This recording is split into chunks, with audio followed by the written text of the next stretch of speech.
Oh, bonjour. Comment vas-tu? Oui, oui. Très bien.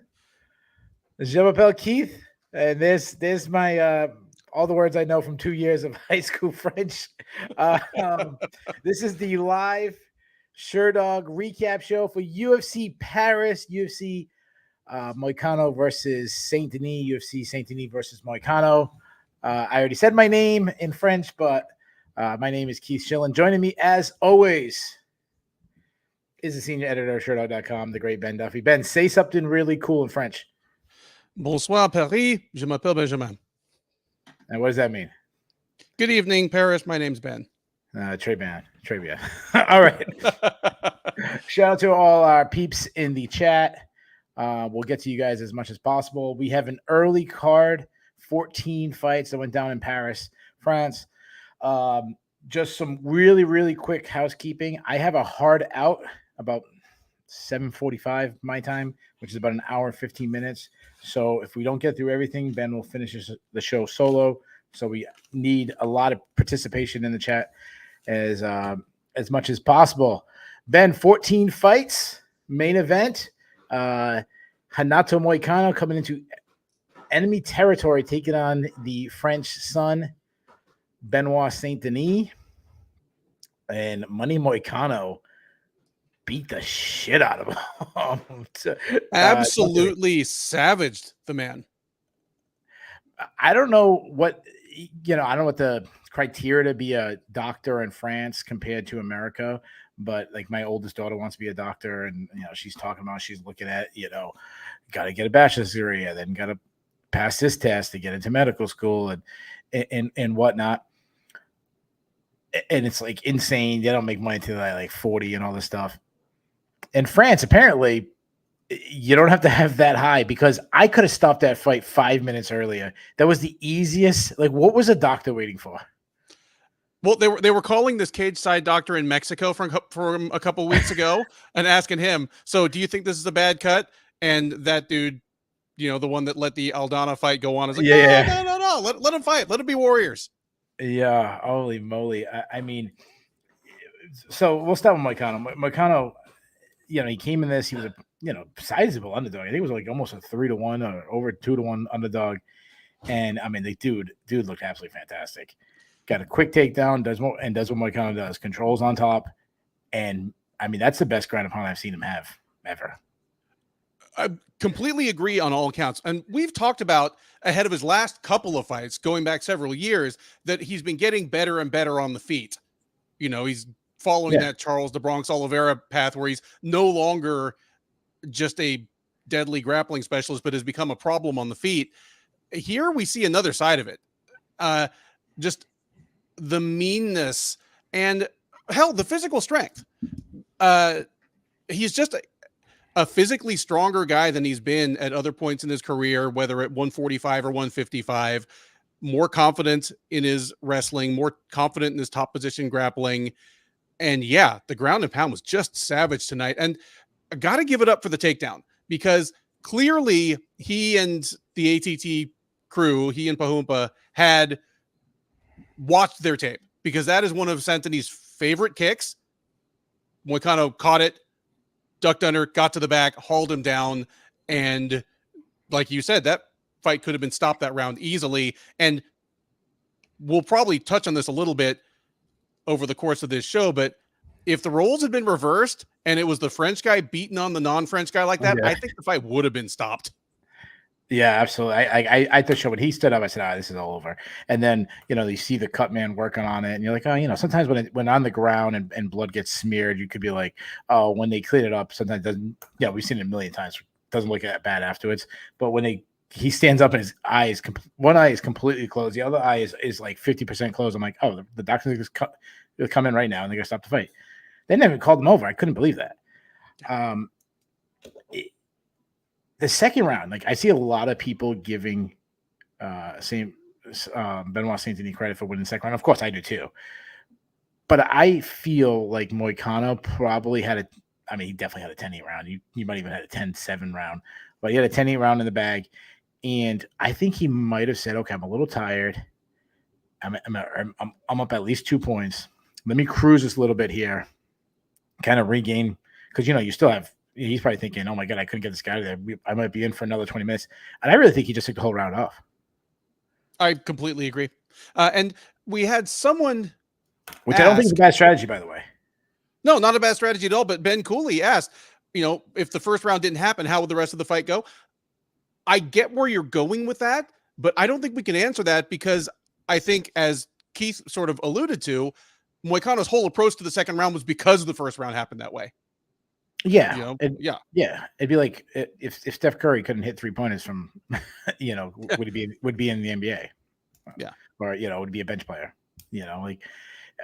obviously, if you want to ask what would happen if the fight didn't get stopped and it continued to go, the rest of the way, what would have happened? I think Moicano was stopping him soon anyways. I think he would have jabbed him up. I think would have closed it even worse. I think he would have started throwing left hooks.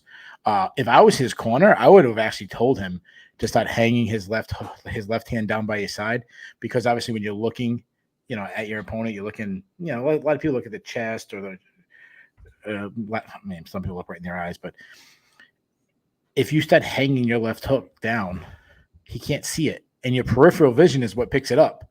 He wouldn't have been able to see it. I would have told if it's going to hang your hand low and throw it from your waist. They do everything you're not supposed to do normally, and he would have been landing that really high. I think it would just got obviously much, much worse, and I think a stoppage was probably going to happen that round anyways. Moicano. Do you think this was a Moicano looked really good, or do you think this was Saint-Denis looked really bad, or obviously option C is both, but I don't want to take too much of the credit away from Moicano, but I'll say this: if these guys fought 10 times, I only think it looks like this once. I don't know if Moicano wins 3 out of 10 or 5 out of 10 or 7 out of 10, but so much of this hinged on him being able to get a takedown so early and do so much work that round. Like, just say Benoit Saint-Denis doesn't even throw that kick until 3.5 minutes into the round, I think we have a whole different fight. Even if Moicano takes him down off the first time he throws it and beats the shit out of him until the horn, I think I think we get a different fight. So great performance by Moicano. And Benoit Saint-Denis, he did most of the right things and he toughed it out as best he could, but he was just in too much of a hole to fight back out of by the time he was really even in the fight.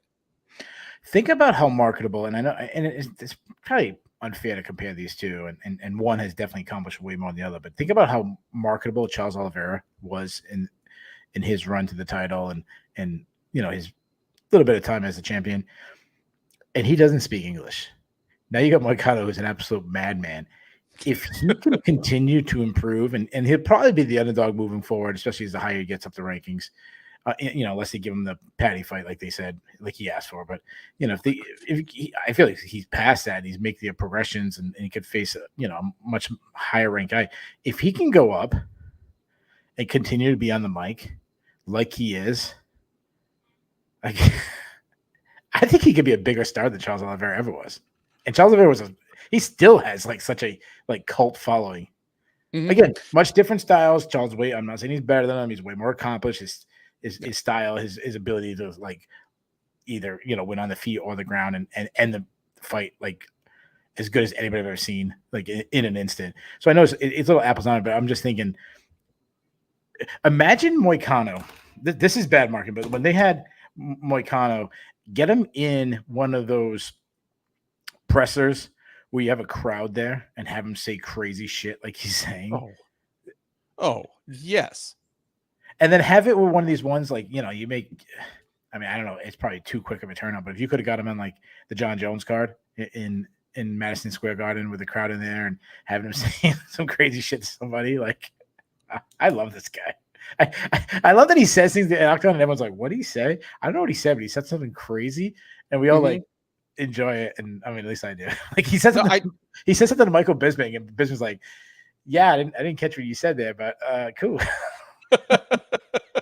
Well, yeah, it's wild. It'll be a fun ride for as long as it lasts. Consider, obviously, I did not pick him to win this fight, but the things that I said on the preview still hold. He's still 36 with a ton of wars in his past. So however much fun we have with the guy is probably going to have to happen within the next 2 or 3 years, but I'm all aboard for as long as he can keep winning enough fights to stay in high profile matchups like this. Yeah. And he's, what I like is that he's been adding skills. I mean, like, he's always obviously been a fantastic grappler and on the ground, but I've never seen him have ground and pound like this. Nope. You know, and of course it's the right place, right position, right opponent. Like, you know, it's got to be the perfect world. You know, a 1 + 2 + 3, you know, equals 5. You know, 7, 6, I should say. You know, but if he can continue to show some improvement, and now he's showing some power and everything, that division is so unbelievably loaded. So I'm not predicting him to win a championship. And like, if he ever were to get some Makhachev, to me, like, Makhachev is like the worst stylistic matchup for him. But God, I want it to happen though. Let me ask you this question, and I think I already know what your answer is going to be because you kind of said it. But Benoit Saint-Denis has lost 2 fights in a row. He got knocked out by Dustin Poirier. He just got absolutely ran through by Renato Moicano. Is he overrated? Like, did we overrate this guy? Because think about it. He got thrown into this huge fight against Dustin Poirier where I believe he might have even been the betting favorite before the fight started. And he did it because he knocked out Matt Favola. Like, his best win is still Matt Favola.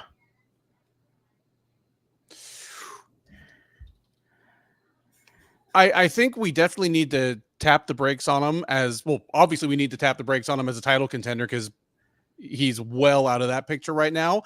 As young as he is and as physically gifted as he is, I'm not cutting bait on the whole experiment. No. Like, you know, we're going to be talking next about what's next for these people. I'm still coming up with somebody that is a fringe top 15 fighter.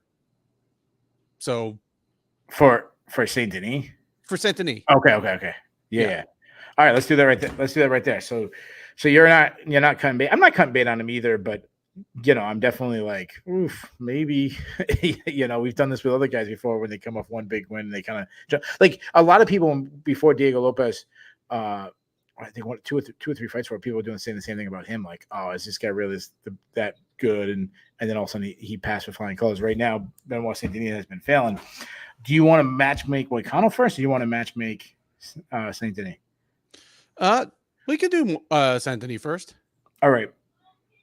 So anytime you get a main event in your home country, you kind of get that, you know, a lot of people think that was the breakout for Conor when he was in Ireland and, you know, against I can't think of his name, the Brazilian, Diego Brandao. And then, you know, there's been other guys.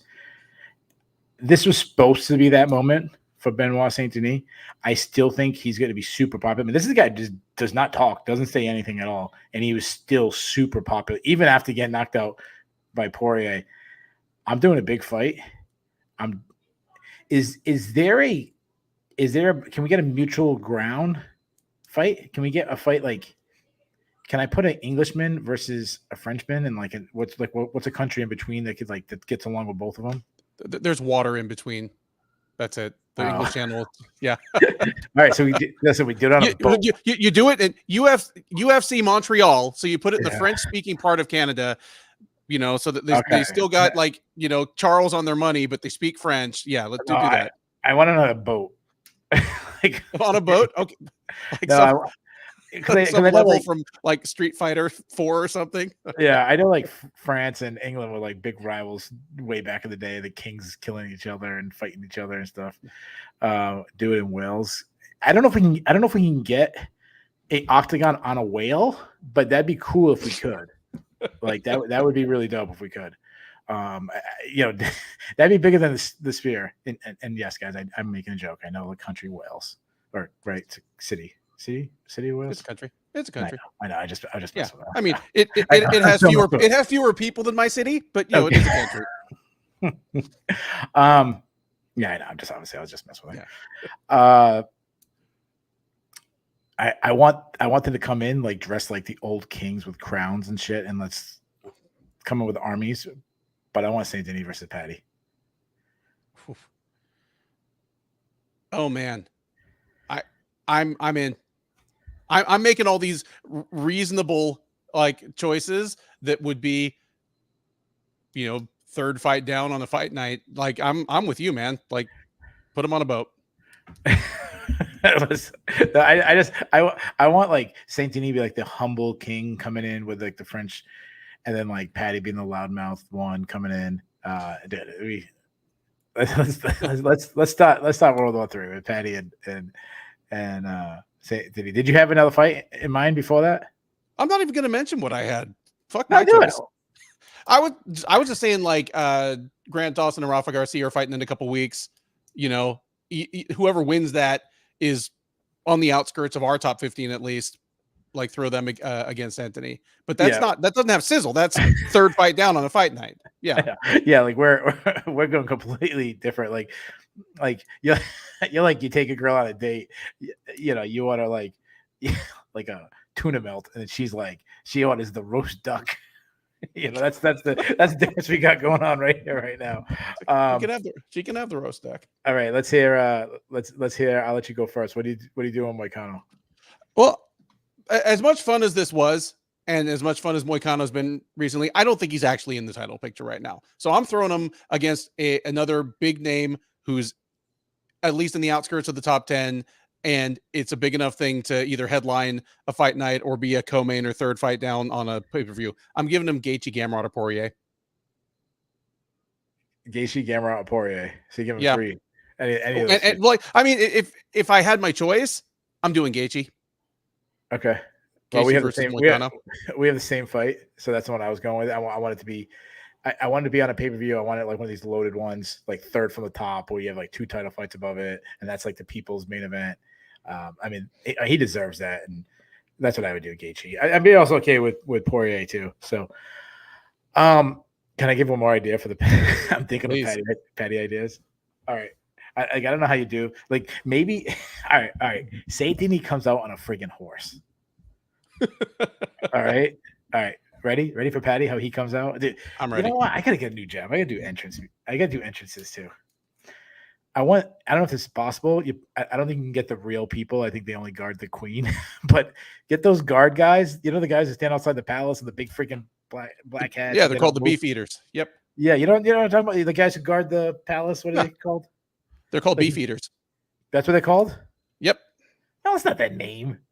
I swear they are called beef eaters. You talk about the guys outside Buckingham Palace with the big old fur hats. Oh, okay. Yeah, they're called beef eaters. All right. Get those beef. All right. I'm sorry. I apologize for not knowing this. So, I want them to come down with them, like walk out before them, like they march down, and then Patty's at the end with these freaking guards come around, and they go, and then they circle around the cage, and then they stand around the cage like perfect attention during the whole fight. I'm in. I'm sure they would love the change of pace. All right, let's move on. Before that, Brandon Allen took on Nasruddin Imavov, with Imavov winning a unanimous decision. Do we want to talk about Allen? Do we want to talk about Imavov, or do we want to talk about the third person in the cage that I thought was worse than both of them? Which one do you want to do first? You know what? Let's talk about, let's actually just start with the main story here. Okay. I assume the third man in the cage is your story, the main story. Good old Herb. I think Herb Dean sucks. I think he's terrible. Listen, I tweeted this, and people started responding, and I'm like, Herb Dean just allowed Brandon Allen just to hold Nasruddin Imavov down for 4 minutes and 45 seconds without doing a single thing. And people are like, oh, it's only Imavov's fault. So he didn't get up. But I'm like, listen, I'm not blaming Brandon Allen. If the referee lets you do it, fine. But it's also like there's pass interference in football. And like, did you watch the Chiefs-Falcons game last week? Just highlights. Okay. One of the Falcons were about to take the lead. They threw a pass in the end zone to Kyle Pitts. Pitts was open. He wasn't like wide open, but he was open. And the Chiefs defender like wraps his hands completely around Pitts, where Pitts can't lift his hands up to catch the ball. And there was no pass interference call. The people who are like, oh, Imavov should do something, would have been like if people said, well, you know what, Pitts should have got more open than that. so the guy couldn't lift his arms around that. Like, no, there's a rule that says if there's inactivity, you stand him up. How many fucking warnings do you have to say? Come on, guys, action. Come on, guys, action. Come on. And there's no guys. It's Alan, do something. I'm going to stand you up. Then stand him up. Yeah. Like, it was 4 minutes and 45 seconds, dude. Dude, that's longer than half the people in our chat sex time. Like, come on, dude. And keep in mind that the person making this complaint is as big a wrestling booster as you're going to find. Yeah. And they're stalling and wrestling. You can't hold on to just an arm and do nothing.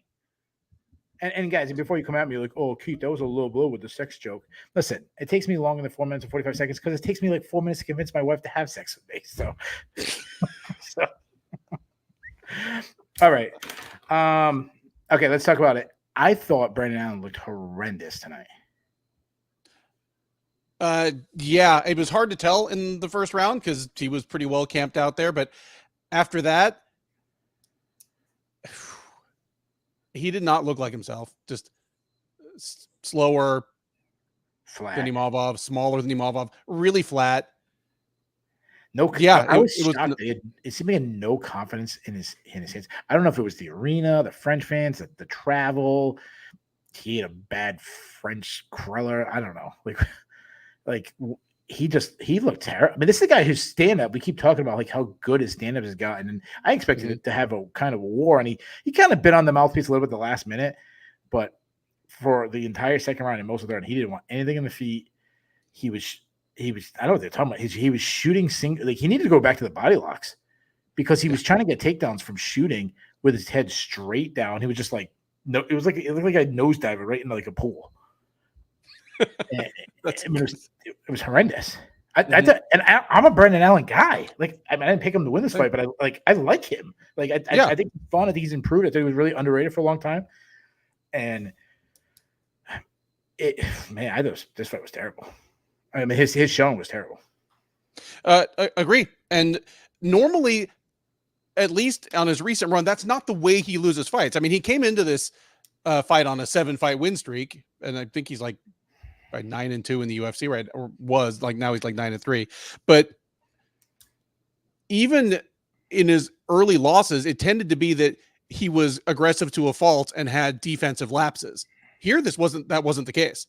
Here was very much a fighting not to lose type approach, and it didn't work because he did lose. Yeah, it was so weird. And it's funny because I'm sitting there and I'm watching him, and I'm like, dude, you realize if you engage on the feet a little bit, that'll open up your chances for the takedown. Like your lack of confidence in the feet is actually hurting your chances of getting a takedown because you're so predictable right now that anytime you move, he can just start down blocking. It was really, I mean, it looked like when I watched like 7-year-old kids shooting doubles that don't really know you and they kind of just dive at the guy's ankle, or a single, they just dive at the guy's ankle. I thought Imavov looked okay. I thought he looked really good on the feet. I think his strategy was smart, like not engaging, but like still, if Allen's gonna put himself in a bad position, like beating him up from the top and not total, when Allen gets like to a position where he could sweep or toss up triangle chokes or something like that, he lets him up. So I thought that was good. I think I thought he looked good. His distance striking looked good. His teep kicks. I am a little concerned with the cardio. Like he was gassed pretty hard in the third. Again, I give a pass. We've said this a million times. Like you fight differently in 15 minutes than you would for 25 minutes. So I give him a little bit of pass to that. And it's in, he's like his, he trains in France. I know he's not French, but he was the guy that they were backing. So, I mean, he's on a run though. I mean, it's a nice run. Like he's at that point, like he called for a title shot, and I don't expect him to get a title shot, but it's not right place, right time, kind of Khalil Roundtree situation. He could be in for a title shot. Can you see this guy being a champion one day? I can see him being a champion one day. He's still just 29 years old, which is something to keep in mind. And this was not a very good performance by him, and he still uncontroversially beat a top 10 guy. Like he had a mediocre night at the office and still won, no question. So, I could see him being a champ one day. I'm not taking him over the field, necessarily, but No. I think it's entirely possible he fights Rowan before the end of the year. I mean, we'll probably talk about that next, but he's definitely in the right place at the right time and kind of putting together some wins at the right time. Yeah, I mean, when you look at the guys he's beaten recently, Brendan Allen, Jared Cannonier, who was a guy he won before Cannonier? I don't remember. The no contest was Curtis. Oh, Roman Dolidze. Oh, Roman Dolidze. So it's like, he had like main event fight, co-main event fight. But honestly, well, no, he and Allen both were both in main events in 3 of their last 4 fights coming into this. Yeah, so I mean, his stock is, and we'll get to that later, but his stock obviously is rising, and when you're in a co-main event inside an arena in your hometown, it's as big as a main event, like than an empty, Apex. So, he called for a title fight. They want to do, sounds like they want to do Strickland. Obviously, Robert Whittaker, Khamzat Chimaev winner will be right there too, especially if Chimaev wins and looks good and wants to get back out there. There's like a lot of ifs, but I think they're ahead. I'm going through and I'm looking, and he's knocked off this contender, knocked off that contender. I kind of made my pick for his next fight, and it was just kind of like 2 guys that are like the only 2 guys left. I'm going against Bahayo. I like that. Good night. I like that just fine. I was actually gonna say let's wait for the Whittaker Chimaev fight. If Whittaker wins, then give me Imavov versus Whittaker, because I don't think Whittaker gets a title shot even off of that. Just Duplessis knocked him out too recently. But if Whittaker beats Chimaev, then I think Imavov probably kind of slides into a title shot. He could answer Adam Duffy's question. He said, Imavov is that crazy? It's not crazy, but Izzy sounds like he wants a little bit of time off. Yeah, it's not crazy in the sense of like the sport of MMA. When I'm thinking about, because it's always the sport versus the entertainment side. Yeah. As far as the entertainment side, I don't know if Imavov pushes the needle for Izzy. Izzy's going to want, either a title shot or something, really big name guy. But because Izzy has done, he was the champion for a long time. He did that, like he defended the title, then he went like his second time around. There's not too many guys that he hasn't really faced that makes sense. So yeah, maybe. I mean, I don't expect Izzy to come back anytime soon, but like I'm thinking like March, April is the next time we see Izzy. And if somebody like Imavov slides into that fight, it's a John Jones versus Ovin St. Preux thing, where Ovin St. Preux was just like the guy to welcome Jones back, and everyone wanted to see how much Jones has got left. That's the kind of fight that, I'll tell you right now, if I'm one of these top contenders at middleweight and I'm kind of like on the outskirts looking in, I'm pushing for that Izzy fight, because I don't think time off helps Izzy based on his age. Like he's obviously maybe he's got some nagging injuries I don't really know about, and maybe that affected him. But I just don't think him being an older middleweight kind of looks like he's obviously on the decline, especially his chin recently. I don't think that helps him, All right, let's go to Brendan Allen. So he's kind of in the same situation where he's faced a lot of top contenders. I think there's like an obvious fight out there. Let's see if you pick the same obvious fight as I do. Okay. Brendan Allen is a guy who had been on an incredible win streak leading into tonight, and he totally shit the bed. Clearly did not have his best night. There's another person that matches that same description. It's Ikram Aliskerov. He'd been on a huge win streak, ran into Robert Whittaker. Whittaker showed him there's levels to this. Let those 2 guys sort it out. Allen versus Aliskerov. All right.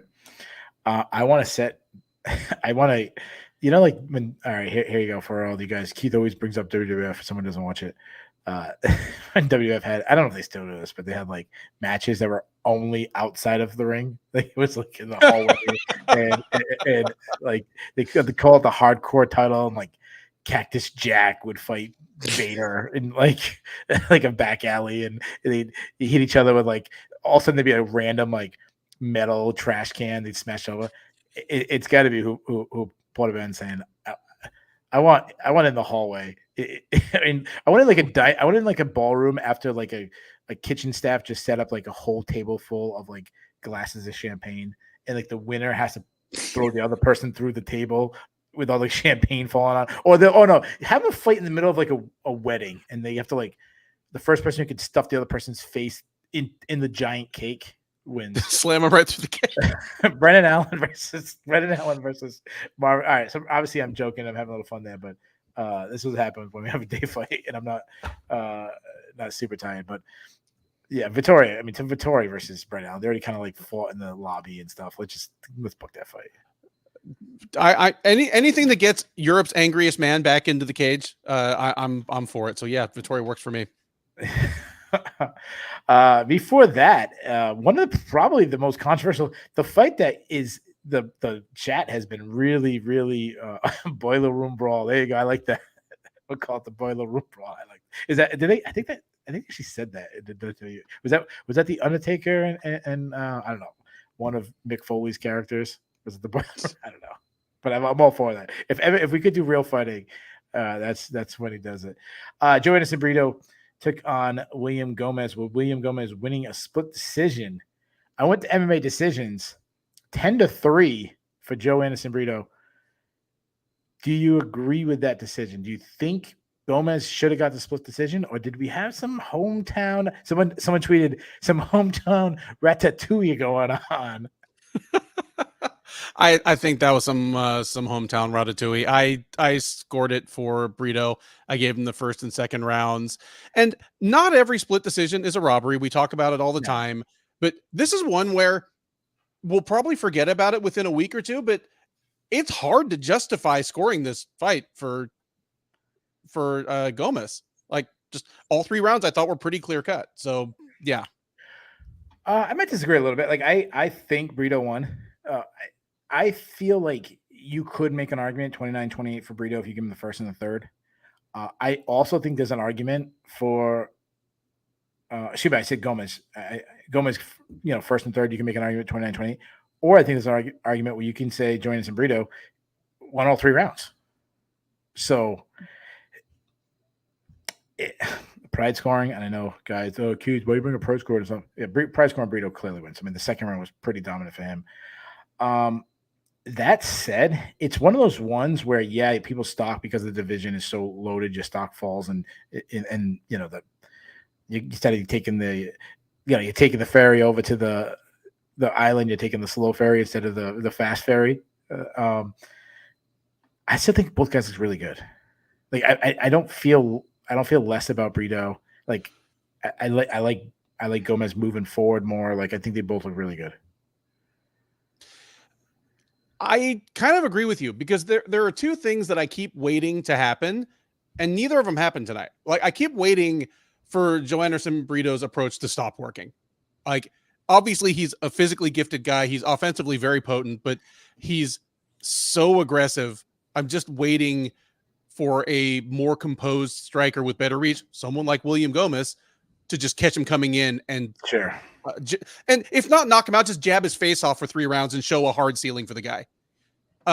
Also, like Gomez, kind of like I said, anytime I see a tall, lanky European kickboxer, I'm like, it's a wait and see thing. But I agree with you. Both guys look good tonight.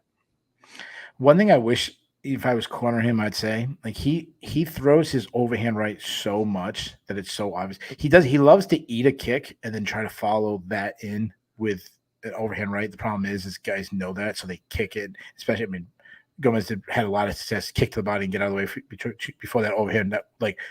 It's not even Dan Henderson. I mean, it is like free. It's not even Chuck Liddell. It is like super crazy looping. If he would throw that and then as he does that, sidestep to the left and throw the left hook, they all keep retreating away from it, walk right into the left hook.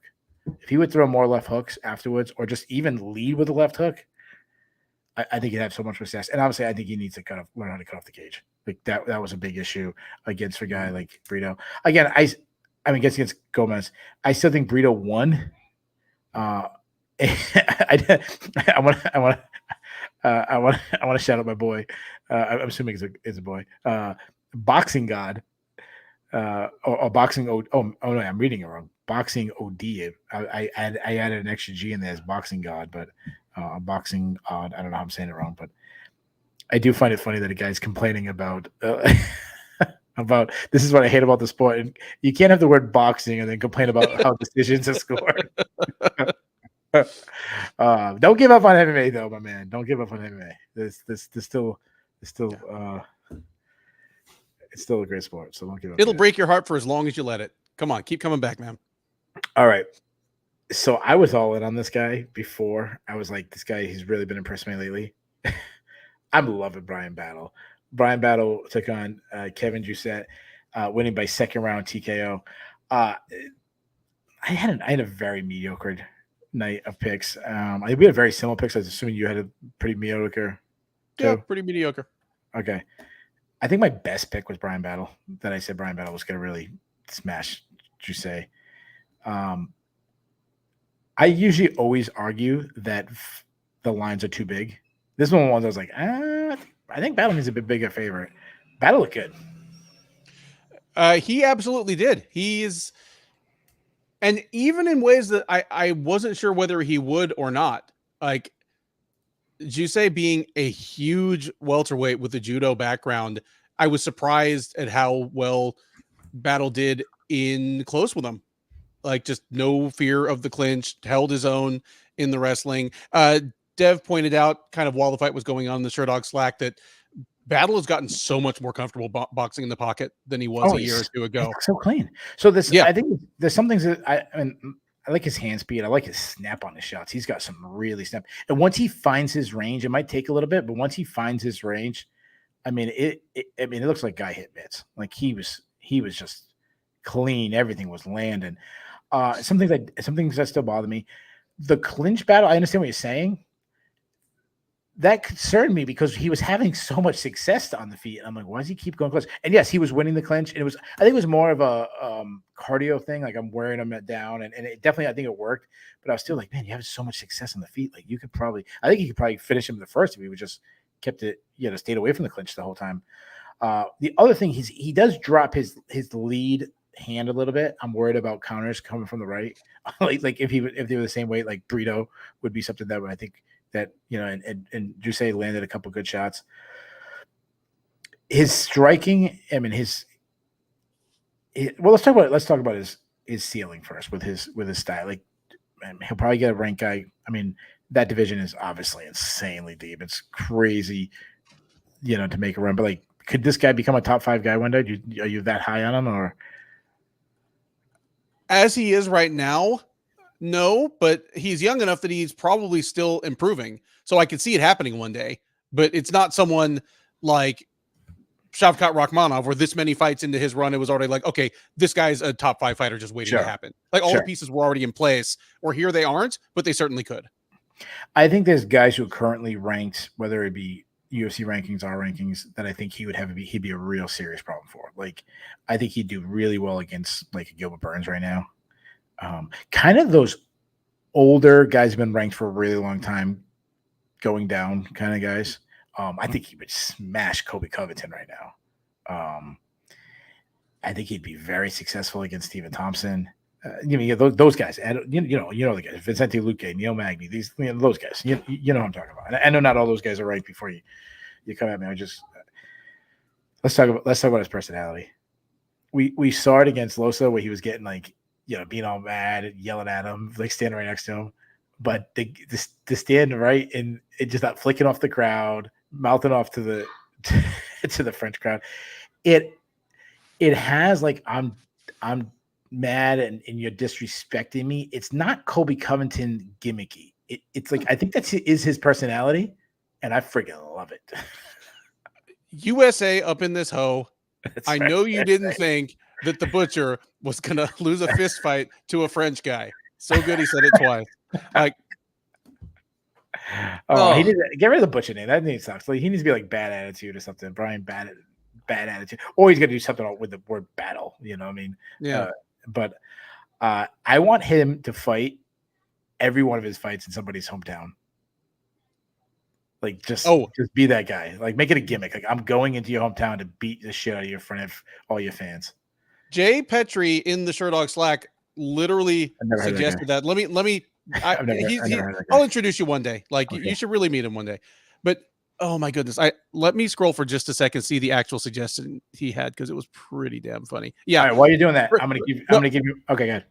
Bring him to Australia against Jake Matthews. Send him to Brazil against Eliseo Zaleski dos Yeah, Santos. that's Ship right, him to exactly. Texas against Alex Morono, or launch him into space to fight Nico Price.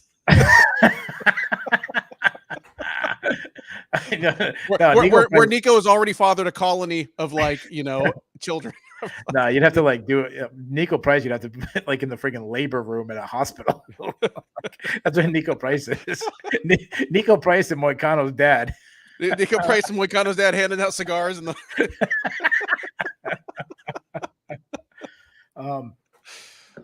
I want him to go to Brazil, his next fight, because the French crowd is crazy. Ain't nobody more passionate than the Brazilian crowd. They'll throw freaking bottles at you. They're gonna try to stab you in the parking lot. Give me him versus Vicente Luque. Oh. I mean, a beloved, he deserves a name, mm-hmm. a beloved guy, or a Rafael dos Santos, some guy that everybody loves. Well, and then have him talk shit and beat the shit out of him. And then everyone's even more pissed off at you. But see, that's easy. We should give him a challenge. Send him to Denmark to fight Nicholas Dalby. Super nice guy. The people of Denmark are famous for Legos. They're the most peaceful people on the planet. Let's see if we can get Denmark pissed off. Yeah, but Denmark doesn't exist. That's not a real place. That's true. You forgot about that. Yeah. And it's like Wales. Yeah, Wales. I don't know why people are so ashamed to be in the chat and tell us where they're from. What would you do? So you do a Dalby fight next? I know. I think that level. No, I think he is too. But that level of fighter is what I had in mind. Yeah. Yeah. All right. Cool. Let's go. Let's go to Morgan Sharia taking on Gabriel Merab. This will probably be really quick because the fight was second round, but Sharia got a walk-off knockout, and I don't know how I feel about it. Because he was supposed to win, and obviously there's still things he does that bothers me. Being that the first round he was so reactive, and I understand that a lot has to do with Moran. Moran was throwing big shots, forcing him on his back foot, trying to set up take that shots, but that's a guy to even have a competitive round in the first round with that is concerning to me. And there's things I've said about him before, where he gives rounds away, and I'm not saying I don't remember if I scored that round against him, but just to be competitive, it was that once he found his range, he found his range and it was over. And I give him a lot of credit for that, but I don't know, man. Can a guy go down with a beautiful walk-off knockout and me go, I think it's, I feel, I don't know. I guess it depends on what you want out of him. He's more of a star waiting to happen than a champ waiting to happen. I mean, he's 20-10 for a reason. He's lost fights, at least a fight or two, pretty much at every stop along the way. He's generally a lot of fun to watch. Obviously, he's a good-looking dude with a unique kind of visual hook to him. But no, especially in a division like 145, you're not banking on this guy to win six fights in a row and slug his way into the title picture. It's almost a Petty Pimblett type situation where get him winnable fights, and so that he keeps winning enough fights so you can put him in marquee matchups when it counts. Yeah. Could you imagine what would happen to MMA Twitter if a US fighter won? They're in freaking Florida, and a US fighter won a fight against, I don't know, some other country, and he pulled out an American flag and had the crowd start singing national anthem. MMA Twitter would lose itself. Yeah. I mean, it was a moment, dude. Yeah, it was a moment. Let's all right, let's do one more fight, and then I'm gonna if it's okay, I'm gonna jump to the fun stuff. Sure. Matt Frivola took on Farid Sayam. That was one of the fights we disagreed on. Dude, you were dead on. What a terrible picking my boy Matt Frivola as Farid Sayam. Just absolutely dominated, getting a spectacular, not even a knee to the face. It was an overextended knee, that only a gymnast could hit. I mean, it was absolutely incredible 3rd round TKO. Dude, just talk to me about your boy Zion. Like, I much as I would love to talk him up and make myself sound real smart, I thought Frevola looked terrible. He, like you mentioned that Brendan Allen looked kind of flat. I thought Frevola did too. And even in the ways that Frevola is normally reliable, like underratedly good wrestling, granite chin, neither really the case this time. Like, yeah, it did not bode well for Frevola. It'll remain to be seen in his next fight whether this was just the beginning of him, kind of starting to be a shot fighter. But yeah, great win for Perez. He looked really, really sharp.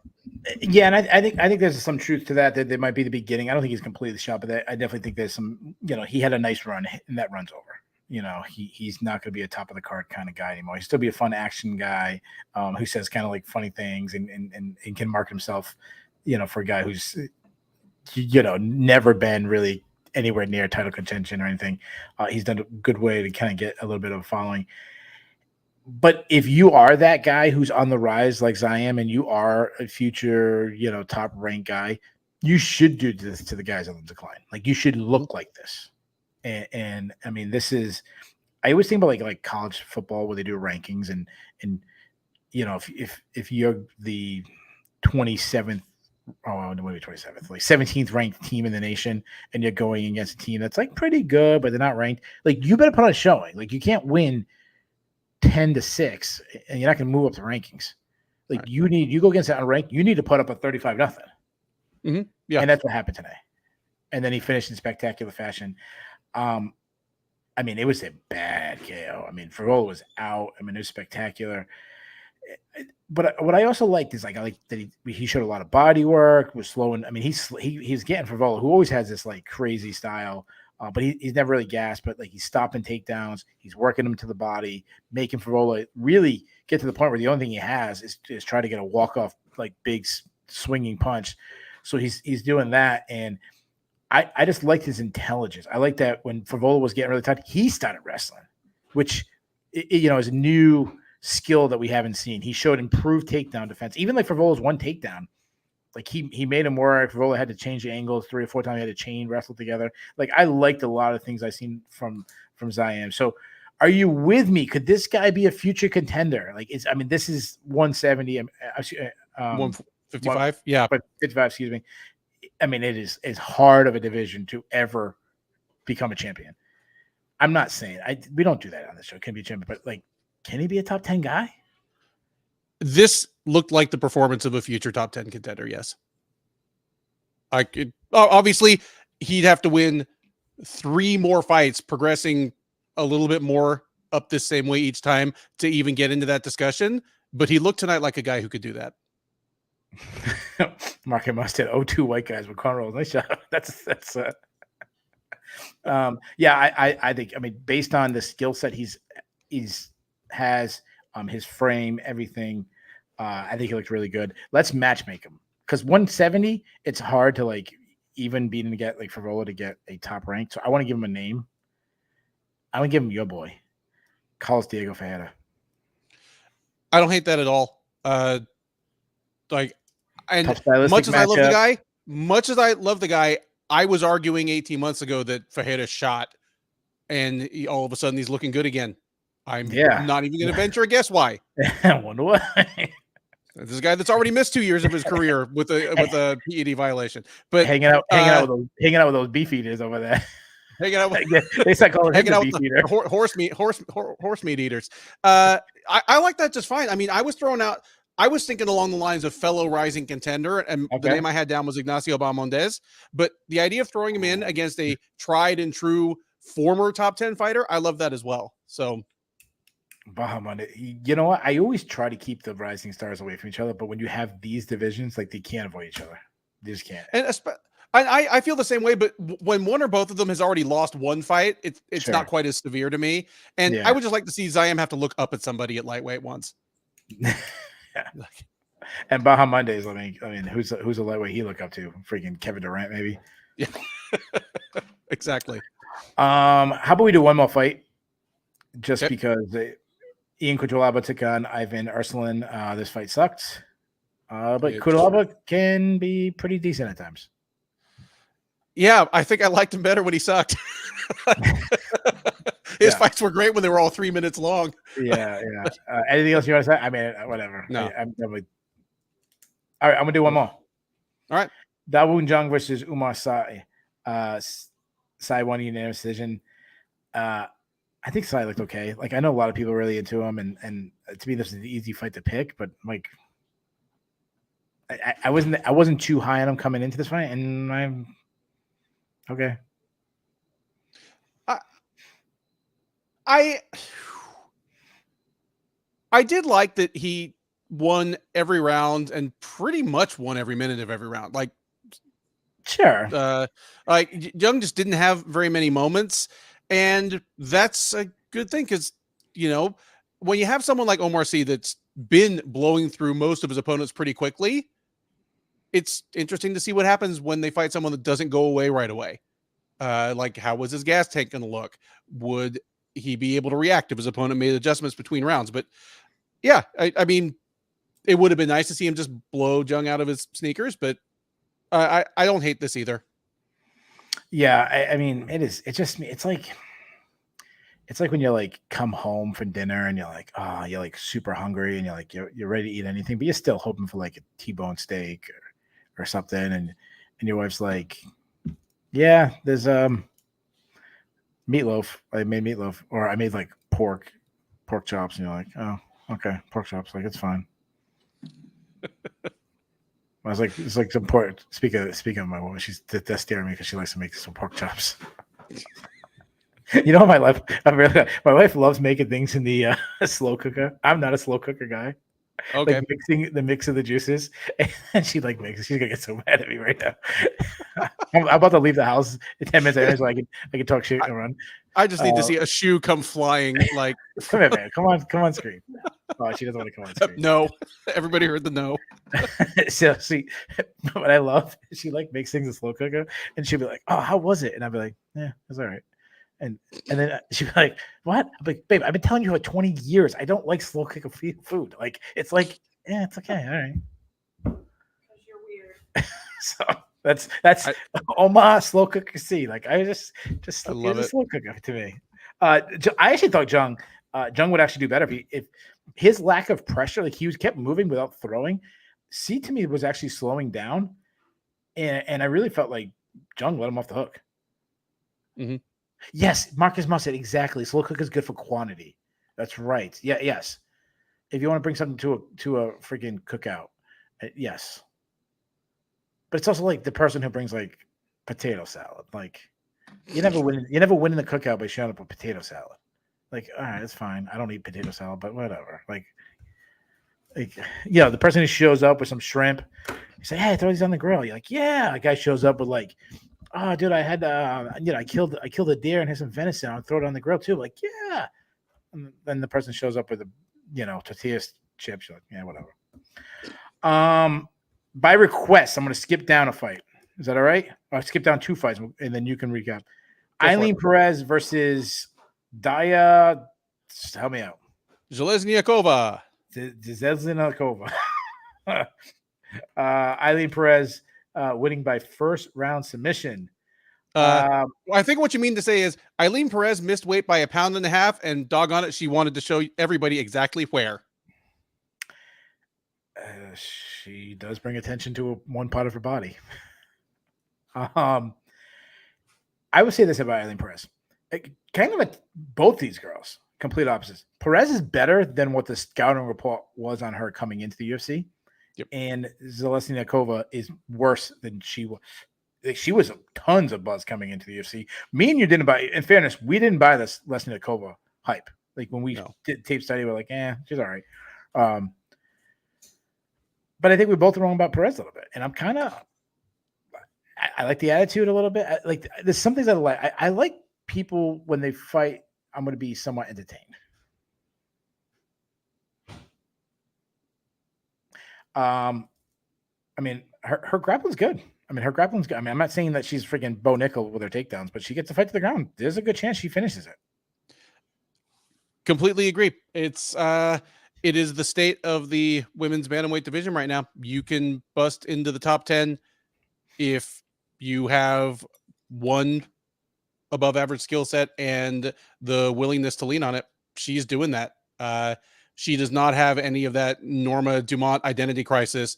Eileen Perez knows what she wants to do in the fight, and she doesn't hesitate. And that's been enough so far. I mean, I was as wrong about Eileen Perez as you can possibly be. I had all the jokes, and now she's winning fights. So, I mean, good on her.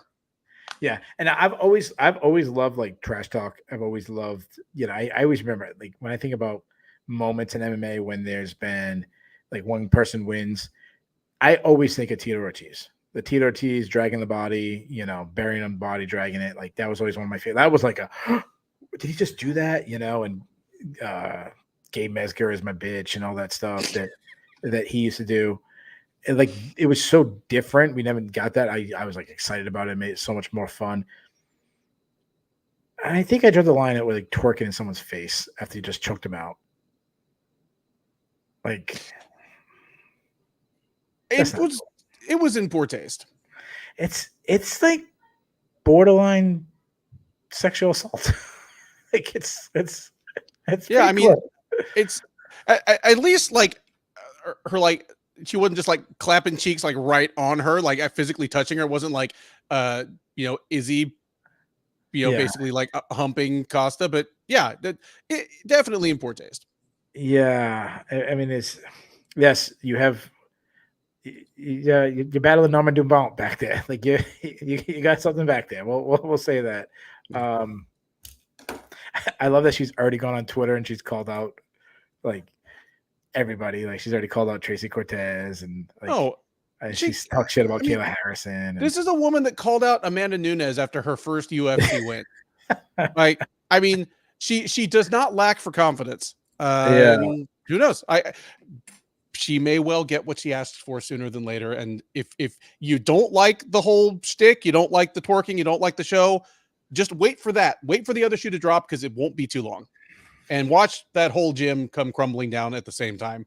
Like something's going to happen at the Goat Shed, and that place is just going to go up in flames that will make us forget all about like Glory MMA and Fitness. Anyway.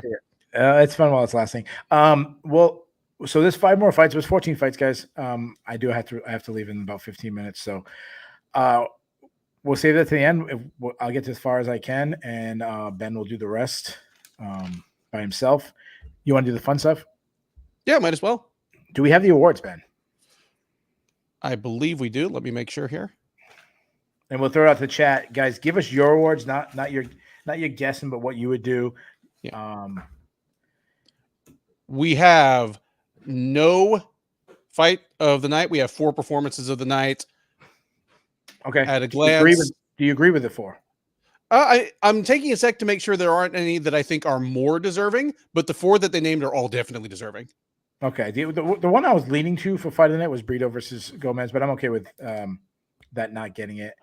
I'll give you my 4, and then you can correct me and tell me what you have done differently. Okay. Moicano. I know he didn't get like that moment with the referee pulls him off, but to me, to go into enemy territory and do what he did, you guys see that bug that like flew onto my mic? I mean, obviously Zion, like what he did was a no-brainer. I think Charrier with the walk-off like punch that'll get him on, and I'm gonna go Battle. Okay. You are 3 for 4. Your performances of the night go to Brian Battle, Morgan Charrier, Perez Zayam, and Chris Duncan, who put Balaji Oki all the way to sleep in the curtain jerker.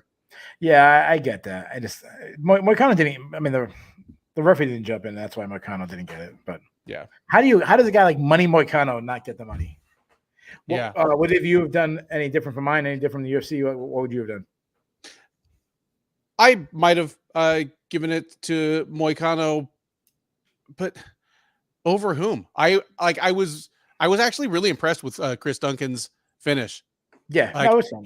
He jumped a guillotine twice, and the first time I made fun of it, and the second time I was in the middle of making fun of it when it worked. Yeah, and the thing is, it didn't work out of luck. Like I'm sure Oki does not have the most subtle and nuanced ground game, but Duncan did pretty much everything perfectly that you would want to do if you're gonna jump a guillotine. He did it early in the fight. He got the angle right. He didn't just crank and bend his back backwards, which never works. Like, he made sure that he really had the chin secured and then squoze instead of just arching. Like, it was brilliantly finished. Good stuff. Yeah. I'll post some people's on the screen if you want to read out some of theirs. Yeah. SOS Rampage says Zayam Duncan battle Moicano.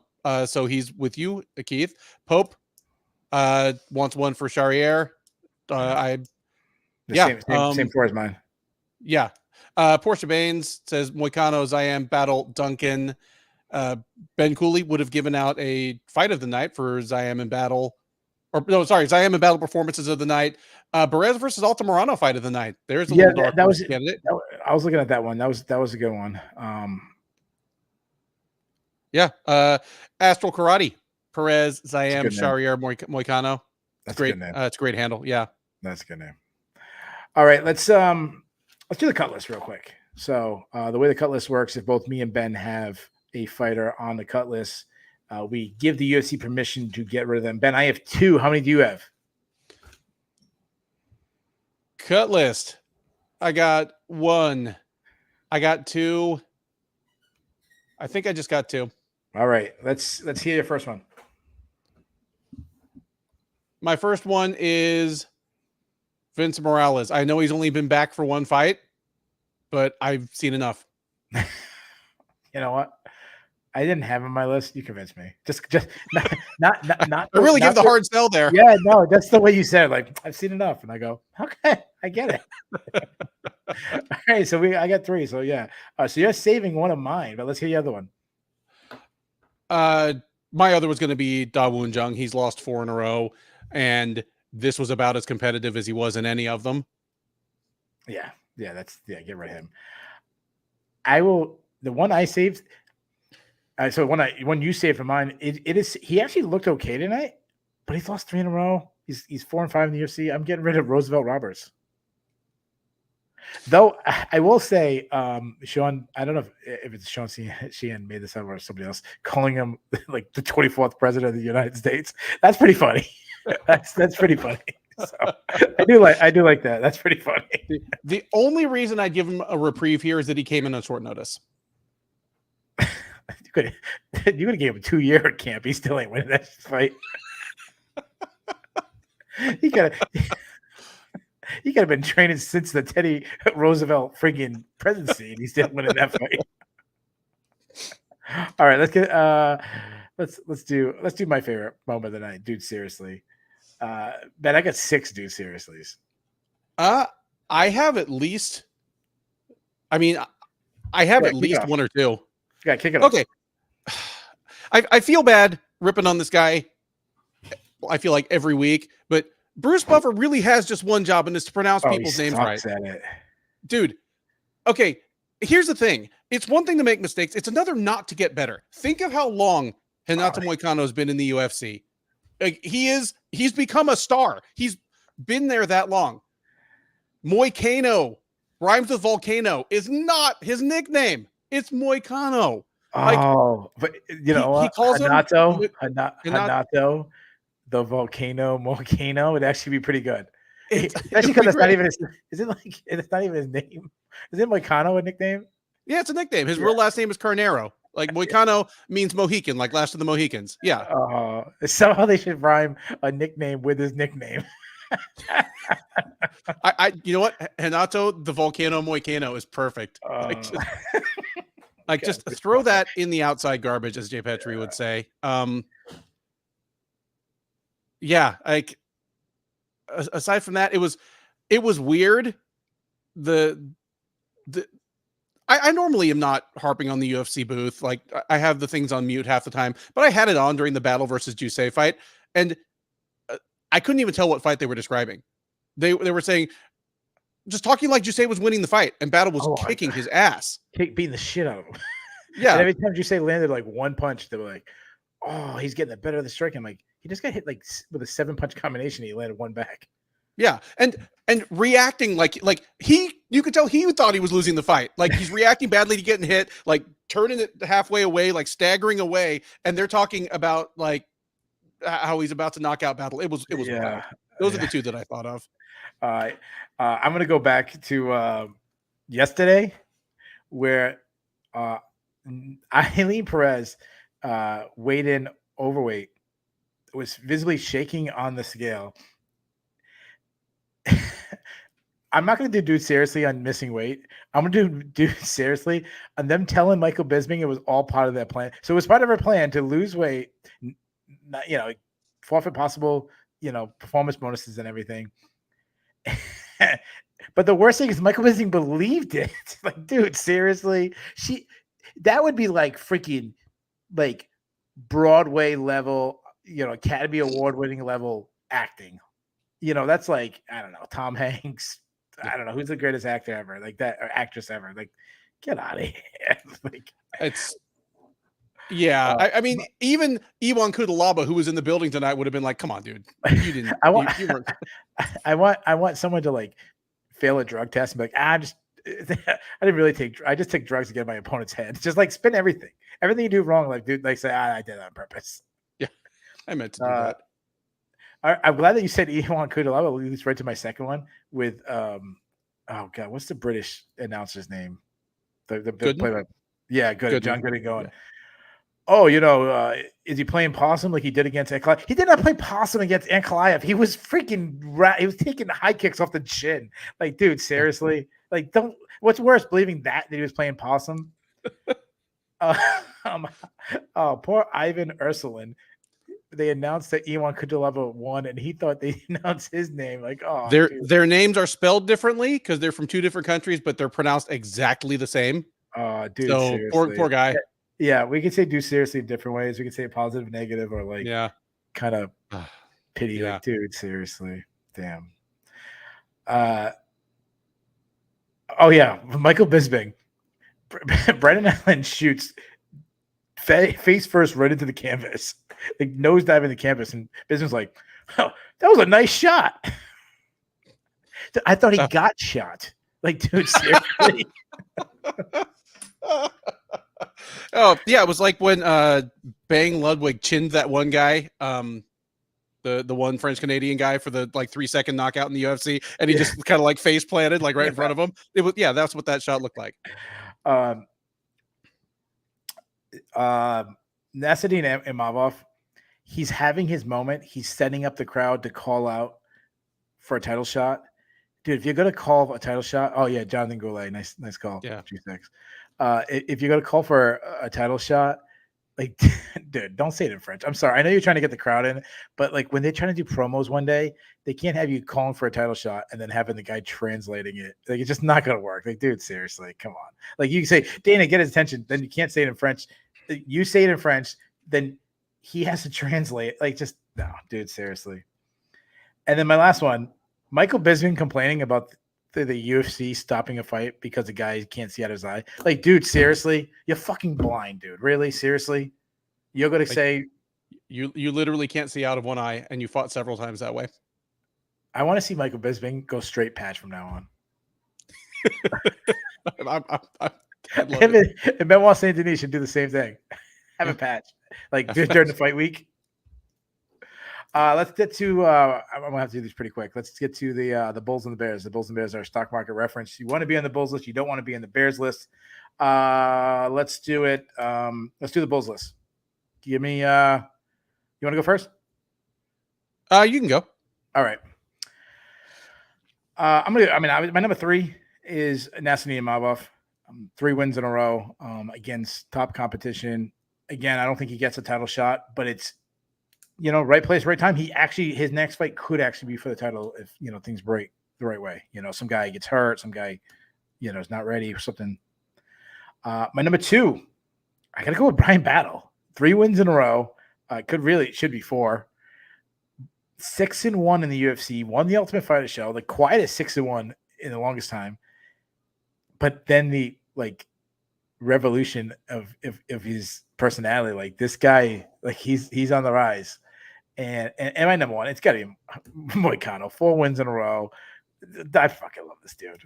He's saying something obscure that nobody knows what the hell he's talking about right now in the press conference.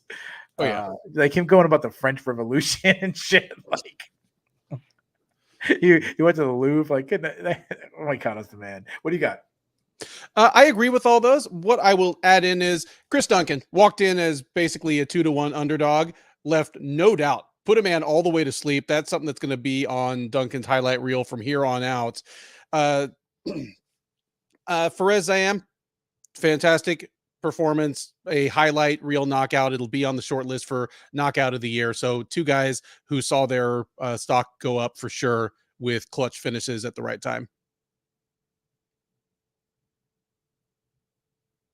Let's go over to the Bears, Ben. I'll let you kick it off. These are the lists you don't want to be on. Okay. Bears. Nora Cornell.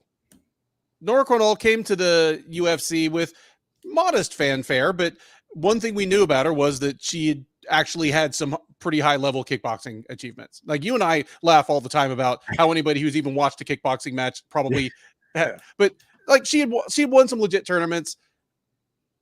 There's 2 levels to how much she's on the Bears list tonight, because it's level 1 is when you're reduced to a wrestler, when you're supposed to be a hot shit striker, and then level 2 is when the wrestling doesn't really work that well either, and you end up losing. So not a great night for Nora Cornell if you had any hope that she was going to make her way into the title picture at any point. Not a great night at the office for her.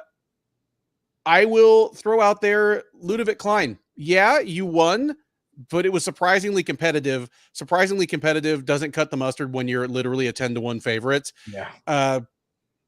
Not his fault. He can only fight who they put in front of him, but I think he should probably be glad that AJ Cunningham wasn't the guy in the cage tonight.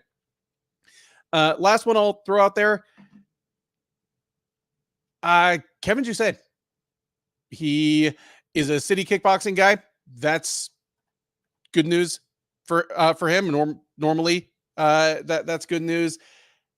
He had been sort of quietly putting together a fun little run at 170. I mean, he came in on a win streak, came in with the Hex Fight Series championship, won his first 2 in the UFC over, decent people, ran into the next level of opponent in Brian Battle and got trashed. So all things considered, we've probably seen the ceiling on Kevin Jousset. And Ben said it doesn't cut the mustard. Obviously, he was talking about the French Dijon mustard, of course. That's the only kind of mustard I eat. Like, I love America, but our mustard sucks. I'll give you some. Matt Favola, I mean, back-to-back KO losses. I mean, this guy was on a run. You already talked about it. He might be shot. Not good. Yeah, just because it snapped a 5-fight winning streak, I still think he looked good, but Joe Anderson Burrito, a burrito, as apparently one of our listeners like to say. I listened to it back, and it was Ben saying that. Anyways, and my number one, Benoit Saint-Denis, as you mentioned, like it's 2 fights in a row. He was set up. I mean, he was propelled to have a moment against Dustin Poirier, was winning that fight, ended up getting stopped, comes back. They still did, his stock doesn't go on. They give him a main event in his hometown. He's a big favorite against Renato Moicano, and Moicano runs right through him. So unfortunately, his stock is way down. So guys, I got to run. I'm sorry. I hate to do this, but Ben will finish up the last couple fights. Thank you guys. I'll give you my grade real quick. I give it like a C+. Like the prelims was so bad. It really sucked it out. The main card was pretty hot. Yeah, I C+, maybe even a B- for me. Like a couple of pretty sizzling highlights, redeem an otherwise really bad card. Yeah. So I'm out of here. See you guys. Right. Keith is out. Now you can see Keith is out. All right, now you can. Keith is never leaving. Keith. All he's done is switch our places. Yeah, okay, we got a couple more fights to talk about. Did we talk about Klein versus Roberts? We did. We didn't talk about Lapalus versus Morales. I actually wish Keith were here for this one because Taylor Lapalus is one of the few fighters that Keith and I have pretty differing takes on. If you listen to our preview, or hell, if you've listened to any of our previews of Lapalus's fight since he's been in the UFC, been back in the UFC, I've said that I think he's a skilled guy that is just NyQuil to watch. And Keith is a little higher on him. He has said thinks he's a crisp striker. He's a bit of a sniper. I think I learned tonight that both things can be true.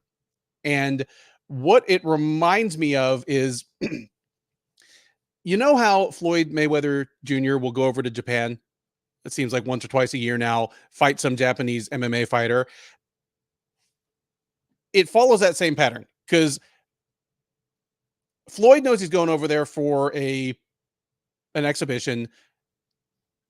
And he goes there with the attitude of, okay, we know that I'm a much, much better boxer than you are. Let's just go give these guys a fun show, walk away a little bit richer. Sounds good. And it always starts out that way. And then whoever it is that he's fighting, when you're like Tenshin Nasukawa or whoever, is like, no, I'm going to see if I can actually hit Floyd Mayweather. And as soon as they get aggressive, Floyd just completely embarrasses them. I think it's a little of that with Lapalus. He's too dependent on the fight his opponent gives him. Like if you want to hang on the outside and get pieced up and lose a straightforward but not too embarrassing 30-27 decision to Lapalus, he'll let you do that. If you come at him, he does get a little meaner and more urgent. Like anytime that Morales stepped on the gas, Lapalus was right there meeting him with straight punches and showing the gap in technique and speed between the two of them. It makes me think that Lapalus, in some ways, can probably go about as far as he wants to. He's still not old. He's a very skilled guy. He's got impressive physical gifts. It's really just down to his kind of level of urgency and motivation. Marcus Mustard saying the show, Morales was just tough and that was about it. Yeah, that's it. Morales was basically there to kind of show us how crisp Lapalus can be when he's got someone who walks straight at him. Other fights, Daniel Perez versus Victor Altamirano. I scored this one for Altamirano. Perez picked up the decision. I'm not mad at it either way. Altamirano didn't really put his stamp on the rounds the way you would want to. If you want to tell me he won the first and second round and Altamirano only won the third, I'm down with that. Let's see. Before that, Cavalcanti versus Cornol. I kind of talked about it a little bit already on Bulls and Bears. Cornol was stuck basically trying to haul down a younger, faster, bigger kickboxer. It worked for most of the first round, sort of. After that, it didn't really work. I'm not that much higher on Cavalcanti after this, but there's no question in my mind that she beat Cornol. And that brings us all the way back to the opening fight, Duncan versus Oki, which I feel as though we've talked about as well. Duncan, if you're going to jump the guillotine, you do it like Duncan did. Like technique really on point, did it nice and early in the fight, and did it so cleanly that he was the first person to realize that Oki was asleep, before the announcers, before the ref, even before the crowd. So really impressive stuff from Duncan, and he really kind of needed to win. That's it. We already did all the fun stuff. Keith left me here all alone. Next up is, of course, UFC 307 in Salt Lake City. It is a light heavyweight title fight between Alex Pereira and Khalil Roundtree, a women's bantamweight title fight between Raquel Pennington and Juliana Pena, a possible bantamweight title eliminator underneath that between Kayla Harrison and Caitlin Vieira. Pretty good stuff going down from Salt Lake City. Look out for the preview for that one overnight Sunday/Monday morning. Thank you, as always, for listening. Keith and I appreciate you guys very much. And we love that you're here to love and mock this sport in equal measure with us. Have a great night. Thanks for checking in. Enjoy that preview Monday morning.